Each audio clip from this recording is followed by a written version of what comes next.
Welcome to Workers and Transport. Whether workers were employed for the pyramid construction or at the quarries, the government supplied food and housing. Workers for the pyramids and royal necropolises were housed in more permanent villages, such as the famous Deir el-Medina. Quarry workers had more temporary lodgings. All skill levels were needed and utilized, from basic work hands to prepare the gypsum, to brickmakers and sand carriers, to skilled stonemasons to shape the blocks.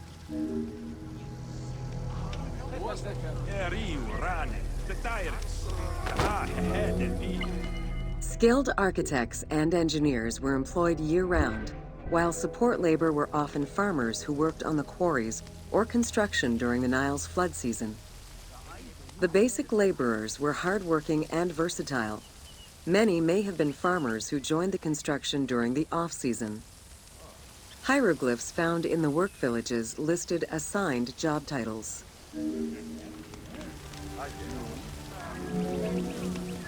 Archaeological research shows that no food was stored or prepared on site, but instead workers received abundant rations of bread, beer, and meat. These rations were taken care of by an administration outside the village. Medical treatment was also available for those who were injured.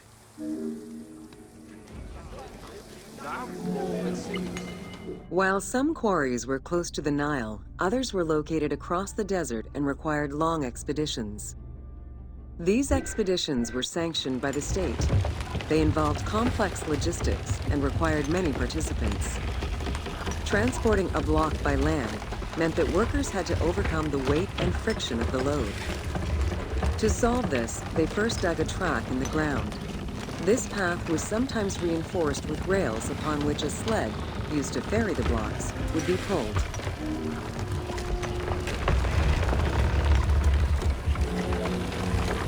Whenever possible, blocks were toppled from a higher elevation onto the sled.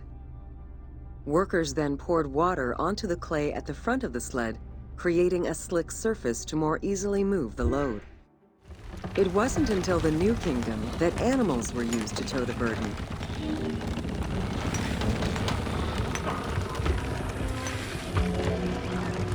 During flood season, the Nile was at its largest and deepest, which allowed the transportation of the heaviest and biggest loads. Quarries close to the river had troughs dug out to deliver the stones to the shoreline. Harbors and wharfs situated at the river's edge allowed the transfer of materials and supplies. Harbor warehouses accommodated additional stocks of stone so that they were available for the winter sailing season.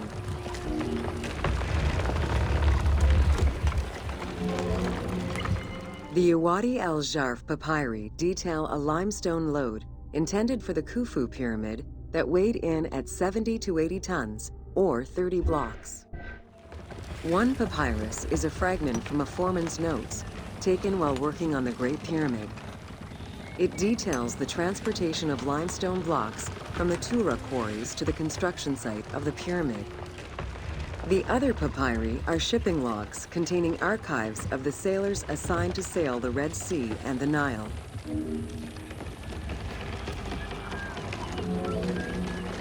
Stone cargo generally weighed 15 tons per boat, amounting to roughly 6 or 7 blocks per trip.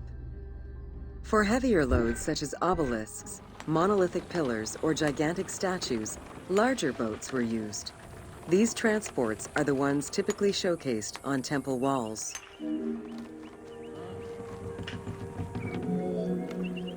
River transportation was the most efficient way to ferry stone blocks between the quarry and the construction site. Blocks were transported by flotillas of several types of boats. The most detailed illustration of transport by river is a relief of Queen Hatshepsut's barge with an accompanying flotilla.